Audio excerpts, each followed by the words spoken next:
Aksesoris dan perhiasan yang digunakan kaum Hawa biasanya terbuat dari beragam jenis material logam hingga mineral. Ya, namun ternyata aksesoris juga dapat dibuat dari bahan dasar tepung beras ketan. Penasaran bukan seperti apa? Berikut selengkapnya. Ragam aksesoris dan perhiasan wanita saat ini umumnya didominasi oleh material dan logam. Namun di tangan Wirasari, tepung beras ketan bisa jadi material aksesoris yang menarik. Perempuan kelahiran tahun 1969 ini sudah berkreasi dengan tepung beras ketan sejak tahun 2008. Ia melakukan puluhan kali eksperimen untuk menemukan formula adonan yang pas untuk dijadikan bahan dasar pembuatan aksesoris. Tadinya bukan tepung beras ketan, karena saya tuh ingin mendapatkan efek keras dan kemudian juga awet. Seperti Mbak tahu kalau ketan itu kita makan, kalau kita diemin, kemudian sampai besok atau sehari itu pasti kerasnya, karena efek itu yang saya pengen dapat. Untuk membuat aksesoris dari tepung ketan, pertama-tama dengan membuat adonan utama. Cara membuatnya, masukkan tepung beras ketan, tepung anti jamur, dan lem, aduk hingga menyatu. Keluarkan adonan dari wadah, diuleni hingga kalis, hingga teksturnya lentur menyerupai clay. Agar menarik, adonan diberi warna dengan cat poster. Kemudian dibentuk bulatan kecil dan diletakkan pada papan. Agar adonan tidak lengket pada papan, olesi terlebih dahulu papan dengan minyak goreng. Selanjutnya, adonan bulat dipipihkan dan dililitkan satu persatu dengan kawat yang membentuk bagian kelopak bunga mawar. Setelah berbentuk sekuntum bunga mawar, potong dengan gunting dan keringkan selama 1 hari. Kemudian susun bunga hingga menghasilkan kombinasi warna yang menarik. Lalu tempel dan susun pada alas bros yang telah dialasi lem. Kemudian keringkan kembali selama 1 hari pada terik sinar matahari. Lalu di-vernish hingga hasilnya lebih cantik. Masing-masing karena handmade, dibuat tangan sehingga satu produk tidak ada yang sama dengan yang lain. Walaupun warna sama, tapi tetap saja kombinasi pasti berbeda. Perawatannya mudah sekali, kok hanya jangan disimpan di tempat yang lembab. Kemudian kalau berdebu, hanya bersihkan pakai kuas. Alhasil tepung beras ketan telah diubah menjadi perhiasan yang cantik. Dan aksesoris yang dibuat Ibu Wira tentunya menambah ragam aksesoris lokal yang tak kalah keren dengan produk impor. Tim Liputan, DAI TV. Sebagai warisan budaya lokal, batik awalnya hanya menjadi pakaian kaum bangsawan saja. Baru kemudian melebur menjadi budaya yang diadopsi oleh masyarakat. Ya, pesona keindahan motif batik yang eksotik dan beragam ternyata sejak lama telah menarik perhatian masyarakat dunia.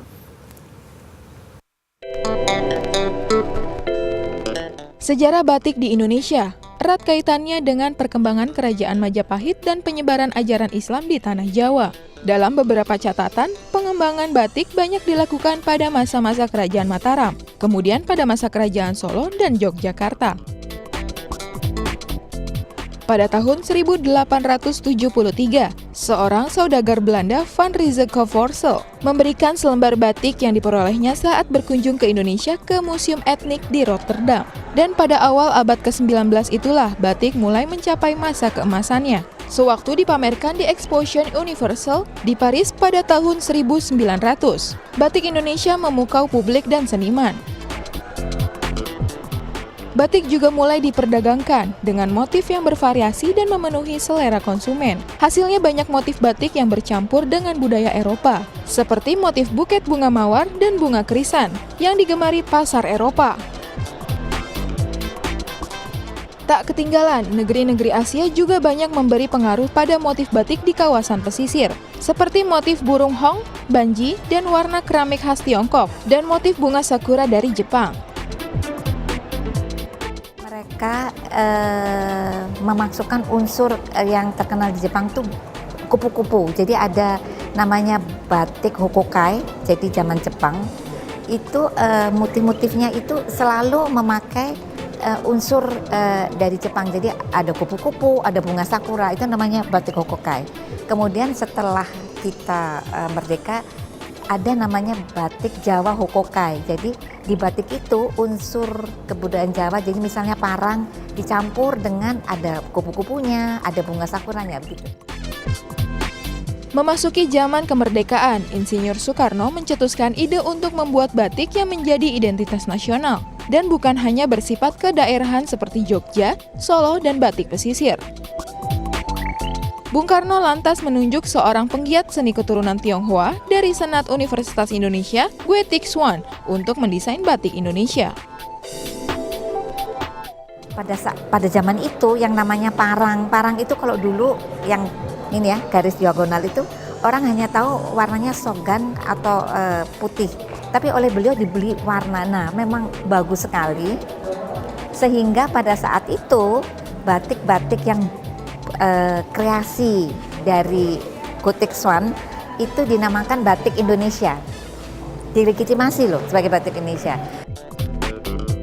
Gue Tik Swan berkelana hingga ke Madura dan Bali untuk mencari inspirasi motif yang dapat merepresentasikan Indonesia. Ia pun menggabungkan motif saung giling khas Pulau Dewata dengan batik Jogja dan Solo. Hasilnya adalah batik Indonesia yang kita kenal hingga saat ini. Tim Liputan DAI TV.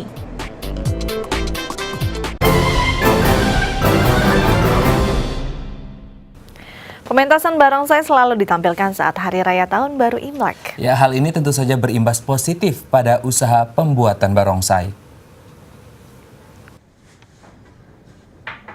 Menjelang Hari Raya Tahun Baru Imlek, usaha pembuatan barongsai milik Lili Hambali yang terletak di Jalan Roda, Bogor Tengah kebanjiran order.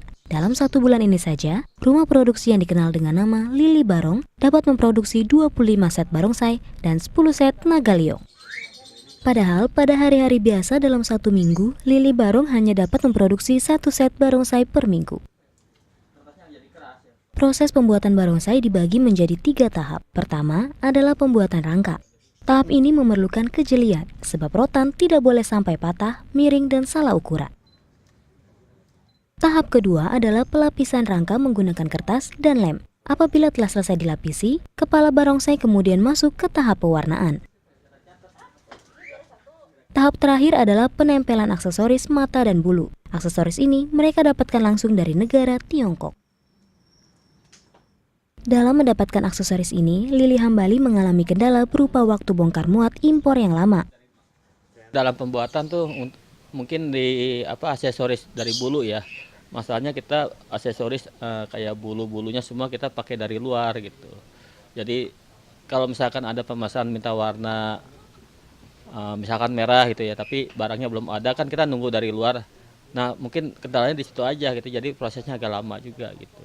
Jadi pengrajin UKM kecil gitu ya, minta dipermudah aja gitu. Jadi kan kita semuanya ini barang-barang dari impor. Kalau dari Indonesia nggak ada, mungkin kita pakai yang dari Indonesia, mungkin dari kain sama dari rangka aja gitu. Jadi minta dipermudah aja gitu. Jadi prosesnya biar cepet aja gitu. Lili Barong merupakan satu-satunya pengrajin barongsai dan liong di kota Bogor. Rumah produksinya yang terletak di dekat Pasar Bogor, tepatnya di Gang Anbun, adalah pembuat kerajinan barongsai yang pemasarannya disalurkan ke seluruh Indonesia, bahkan hingga ke Jerman. Harga satuan barongsai adalah senilai 5 juta rupiah dan 7 juta rupiah untuk 1 set liong.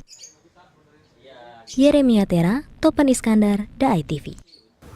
Jakarta menyimpan sejumlah cerita dan kisah yang menarik untuk ditelusuri. Salah satunya kisah tentang rumah peninggalan Mayor Tionghoa yang disebut Chandranaya. Ya, seperti apa bangunan bersejarah peninggalan etnis Tionghoa saat ini? Kami punya informasinya untuk Anda. Di tengah modernisasi ibu kota, terdapat sebuah bangunan tua bergaya khas oriental yang masih kokoh berdiri. Ya, inilah Chandranaya, sebuah rumah peninggalan Mayor Tionghoa bernama Khao Kim An yang dibangun pada tahun 1807. Sepeninggalan pemiliknya, pada tahun 1946, perkumpulan masyarakat Tionghoa Asosiasi Sinming menyewakan gedung seluas 4.000 meter persegi ini untuk dijadikan pusat kegiatan masyarakat. Sejak saat itu, gedung Chandranaya berubah fungsi dari tempat tinggal menjadi tempat kegiatan masyarakat, baik dalam bidang pendidikan, budaya, maupun kesehatan. Seiring dengan berjalannya waktu, gedung Chandranaya perlahan mulai ditinggalkan.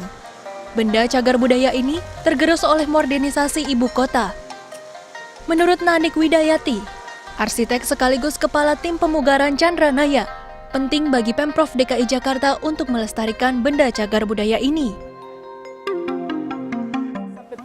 Karena bangunan ini adalah bangunan cagar budaya, itu pemerintah sebaiknya atau seharusnya ya melihat dari Undang-Undang Nomor 11 Tahun 2010 itu berkewajiban untuk memelihara bangunan ini dan menjaganya.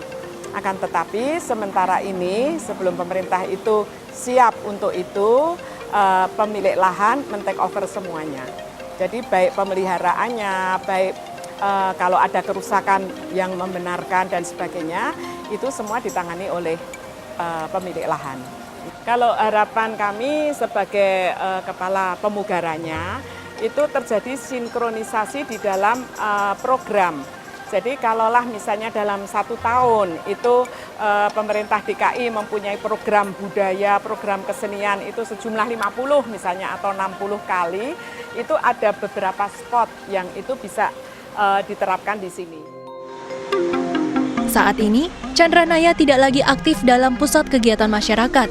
Namun, Chandranaya masih terbuka bagi masyarakat umum yang ingin merasakan suasana Oriental Tempo dulu.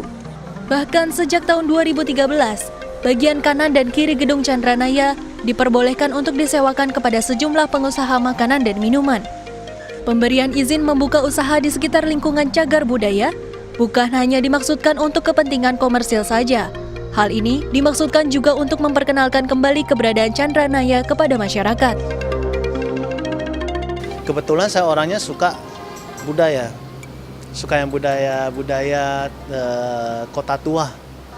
Jadi makanya itu sebabnya begitu pertama saya datang saya langsung connect, langsung klik dengan tempat ini. Maude Rizky, Kerdin Askolani, DAI TV. Ya, berikut kami sampaikan perakiraan cuaca untuk sejumlah wilayah di Indonesia.